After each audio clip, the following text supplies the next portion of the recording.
6 लाख रुपए की जो वो है जो तुमने इंटीरियर डेकोरेशन है वो भी दो। तो बोलोगे सर ये तो गलत बात है, मैं 1 लाख रुपए लेकर आया आ गया। नहीं बेटा, दिस इज नॉट 1 लाख रुपए लेकर आ गया। ओके, तुमने you have got unlimited liability, लेकिन ये होती है लिमिटेड लाइबिलिटी मतलब जितना जिस कोऑपरेटिव सोसाइटी में जो इन्वेस्ट करके लेकर आए, suppose you invested 1 crore rupees and you want to, और कोऑपरेटिव सोसाइटी नहीं चल रही, बंद होनी है, या फिर तुम लॉस में जा रहे हो, तुम्हें 1 करोड़ रुपए से ज्यादा का लॉस नहीं हो सकता। That is your limited liability. So this is ये limited liability is a very unique feature of cooperative society. ऐसे ही आमतौर पे you will see that there is unlimited liability वाला and liability. I hope you are understanding this is more to do with taxation, but since I am teaching you everything, ये भी समझ लो। अब बहुत सारे टाइप के कोऑपरेटिव्स होते हैं। The types of cooperative can be producer cooperative, to protect the interest of small producers. मैंने क्या बोला, to protect the interest of small producers, these societies are set up. बेटा बड़ा मेजर हो जाता है ये प्रॉब्लम इंडिया में स्पेशली, जहां पर जो प्रोड्यूसर्स होते हैं वो आमतौर पे इंडिविजुअल या फिर इंडिविजुअल स्मॉल ग्रुप्स में होते हैं। एंड हम लोगों ने रियलाइज किया कि इनके लिए it becomes very difficult to compete with large size cartels या लार्ज साइज ग्रुप्स, राइट। तो हमें बड़ी मुश्किल हो जाती है विद रिलेशनशिप टू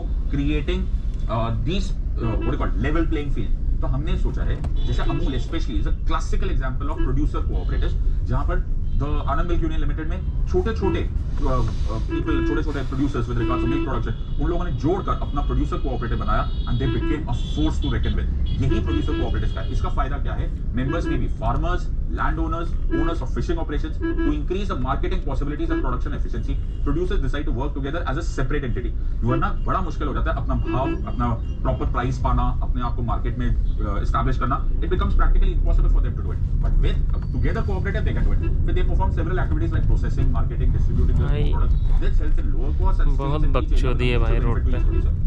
ये तुमने नोटिस किया होगा कि आप एक साथ बहुत सारे लोगों का खाना बनाओगे ना, it will automatically be economical as compared to थोड़ा-थोड़ा सब लोग बनाते चले जाए। इसी वजह से हम लोग मास रैपिड ट्रांजिट सिस्टम्स की बात करते हैं, पब्लिक ट्रांसपोर्ट की बात करते हैं, लार्ज असेंबली लाइन की बात करते हैं। जब एक आदमी खुद इंडिविजुअली कर रहा है, it might not be very economical for him, लेकिन जब वो ग्रुप में करता है तो not only does he get very good command, very good price, but जो इकोनॉमिक्स होता है that comes in your favour. और उसी में आप मिलजुल के बहुत सारे प्रोडक्शन, मार्केटिंग, डिजाइनिंग, डिस्ट्रीब्यूटिंग सब में कंट्रीब्यूट करते हैं। Cooperative societies can become very successful. फिर एक और होता है consumer cooperative. These businesses are owned and governed by consumers of a particular area for their mutual benefit. इनसे नॉर्मली कोशिश करो, जो फोकस करो कि वो म्यूचुअल बेनिफिट पे। They view to provide daily necessary commodities at an optimum price rather than earning a pecuniary profit. Their aim is towards providing service to the consumer. तो अगर तुम यहाँ पर भी नोटिस, ऑल्दो अब तो ये ज्यादातर प्राइवेट मेथड में हो गया, लेकिन आपने नॉर्मली नोटिस करोगे जैसे बिग बास्केट वगैरह जो ग्रुप्स बने, व्हाट इज, या फिर रिलायंस के अब जो सिस्टम्स बन रहे हैं, या फिर जो कोऑपरेटिव्स बनते हैं under the government of India, जिसमें चीप प्रोडक्ट्स मिल जाते हैं, फूड प्रोडक्ट्स मिल जाते हैं। वो क्यों हो जाते हैं? बिकॉज देयर आइडिया इज कि आप ह्यूज क्वांटिटी में सामान खरीदो, it will give you the benefits of economics. The moment it will give you benefits of economics, right, it will be easy for you to separate, distribute it to people on as low a rate as possible. Instead of buying individually, why not buy it in mass, in bulk, and you will get a better price.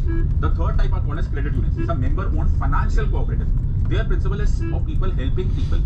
In other words, कि मैं लोगों के साथ मिलकर मदद करूं। कैसे मदद करूंगा? वो they provide credit and financial services to the members at competitive prices. किसी को पैसे की जरूरत है, ओके, ये इनफॉर्मली तुमने सुना होगा, आई एम नॉट टॉकिंग कि वो कोऑपरेटिव सोसाइटीज ही होते हैं, बट ये आपने इनफॉर्मली आपने ये सुना होगा नबार्ड वगैरह ग्रुप्स में, ओके, कि आपको कभी भी पॉइंट ऑफ मनी मिल जाएगा तो you can have these cooperative. Kudumbashree is a very successful self help group, okay, जिसमें इसी तरह से फाइनेंशियल क्रेडिट एक दूसरे को दिया जाता है और it is insuring number one कि किसी को what is called as usurious loans नहीं दिया जाता, या किसी को पैसे की कमी है या किसी को अननेसेसरी जरूरत पड़ गई तो उसको अननेसेसरली हाई रेट पे मिले। It's not done.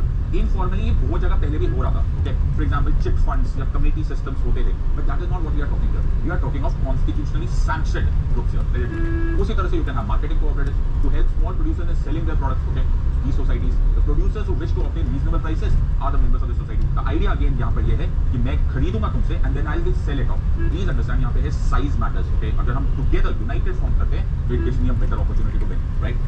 Now इसकी थोड़ी सी historical history भी समझना। The first cooperative credit society was acted in 1904 और उसके बाद ही cooperative societies act established हुआ था। I hope you are understanding, हम ब्रिटिशर्स के टाइम की बात कर रहे हैं, okay? Then पहली बार इसमें post of registrar of cooperative societies and registration of cooperation societies को अलाउ किया गया था।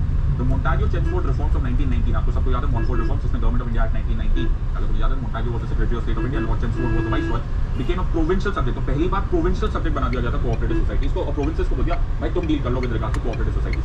फिर under the government of India act cooperative act 1935, cooperatives were treated as provincial subject again in order to cover cooperative societies with the membership of more than one province.